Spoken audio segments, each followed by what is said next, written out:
अस्सलाम वालेकुम दोस्तों, मैं डॉक्टर सफदर इकबाल। दोस्तों आज हम बात करेंगे फैटी लिवर्स पे, यानी जिगर में चर्बी का बहुत ज़्यादा हो जाना, उसके नुकसानात क्या हैं, उसके साइन एंड सिम्टम्स क्या हैं और होम्योपैथिक में वो कौन सी मेडिसिन हैं और ट्रीटमेंट है जिससे ये फैटी लिवर्स को कंट्रोल किया जा सकता है। तो आइए शुरू करते हैं।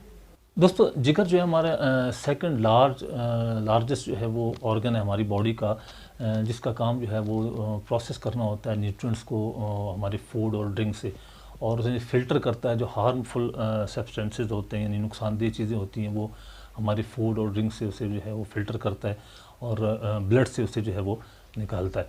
तो अगर ये फैट्स का जो है वो बहुत ज़्यादा बनना शुरू हो जाए लीवर में, तो हेपेटिक स्टीटोसिस हो जाता है और इससे जो है वो जिगर में इन्फ्लेमेशन या सूजन शुरू हो जाती है। और अगर ये सूजन जो है वो बहुत ज़्यादा बरकरार रहे, बहुत ज़्यादा देर तक रहे, तो ये जो है फाइब्रोसिस में जो है वो कन्वर्ट हो जाती है। फाइब्रोसिस को कहते हैं, एक स्कार बनना शुरू हो जाते हैं, जिगर में दाग बनना शुरू हो जाते हैं और अल्टीमेटली जो है अगर ये दाग जो है वो बड़े होकर सिरोसिस बन जाते हैं, यानी लिवर सिरोसिस बन जाता है, जिसमें हमारा लिवर का जो फंक्शन है वो प्रॉपर तरीके से जो है वो डिस्टर्ब हो जाता है और तबाह हो जाता है, जिससे लिवर जो है वो काम करना छोड़ देता है और फेलियर की तरफ चला जाता है। लिवर सिरोसिस हो जाए तो उसमें फिर जो कंडीशन होती है वो एब्डोमिनल पेन होता है, लॉस ऑफ एपेटाइट होता है, यानी खाने भूख नहीं लगती, जो है वो वज़न कम होना शुरू हो जाता है, पेट में हमेशा दर्द रहता है, बहुत ज़्यादा वीकनेस फटीग महसूस होती है, दिल ख़राब होता है, जो स्किन है वो येलोइश कलर की होना शुरू हो जाती है। इसी तरह डार्क जो यूरिन है वो डार्क आना शुरू हो जाता है, डार्क येलोइश कलर का जो है वो यूरिन आना शुरू हो जाता है।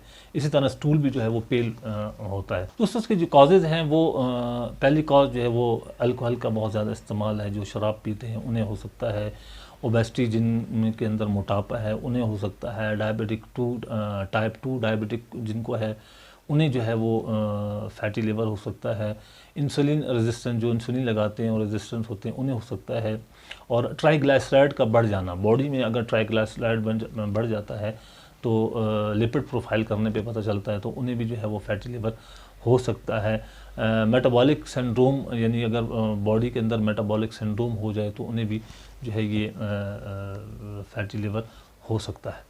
दोस्तों अगर फैटी लिवर्स से जो है आप छुटकारा चाहते हैं तो अपनी डाइट को चेंज कीजिए, अपने डाइट प्लान को चेंज कीजिए, सब्जियां इस्तेमाल करें, बहुत ज़्यादा रिच फूड, बहुत ज़्यादा चर्बी वाली चीज़ें ग़िज़ाएँ न खाएं, और पानी का बहुत ज़्यादा इंटेक रखें और एक्सरसाइज को अपनी ज़िंदगी का एक हिस्सा बनाएं। इससे आपका जो है वो जिगर में जो चर्बी जो एक्सेस हो जाती है वो एक नॉर्मल रूटीन में आ जाती है। दोस्तों होम्योपैथिक मेडिसिन फैटी लिवर्स को बहुत अच्छा कंट्रोल करती हैं, इसे डिक्रीज़ करती हैं, इसके लेवल को कम करती हैं और नॉर्मल करती हैं, और साथ ही जो लिवर के फंक्शन को बहुत इम्प्रूव करती हैं। इसमें जो मेडिसिन हैं वो आप अपनी स्क्रीन पे देखेंगे कि नक्सवोमिका बहुत अच्छा रिजल्ट देती है फैटी लिवर में, चैलिडोनियम बहुत ही अच्छा रिजल्ट देती है, ये लिवर के सेल्स को फंक्शन को बहुत अच्छा करती है, बहुत बेहतर करती है उसके फंक्शन को। इस तरह चियोनेंथस है, ये बहुत अच्छा रिजल्ट देती है आप फैटी लिवर में, और इसके साथ ही जो है वो कार्डस मेरानस भी बहुत ही अच्छा काम करती है फैटी लिवर में। अब इसकी पोटेंसीज़ और क्या है और इसको कैसे लेना है, ये आप मेरे नंबर पे कॉल करके या व्हाट्सअप करके मुझसे पूछ सकते हैं। सेल्फ मेडिकेशन मत कीजिएगा, क्योंकि बहुत सी ऐसी चीज़ें होती हैं जहाँ पर जो है मैं जो है डोज और पोटेंसीज़ नहीं बताता। तो जिसे भी फैटी लिवर की प्रॉब्लम है वो मुझसे कांटेक्ट करके जो है वो इन मेडिसिन के बारे में पूछ सकता है और इसकी डोजेस के बारे में पूछ सकता है। दोस्तों अगर मेरी ये वीडियो आपको अच्छी लगी हो तो इसे लाइक कीजिए, शेयर कीजिए और बेल आइकन को ज़रूर दबाइए ताकि मेरी आने वाली वीडियो की नोटिफिकेशन आपको मिल सके। इसके साथ ही इजाज़त दीजिए। अल्लाह हाफ़िज़।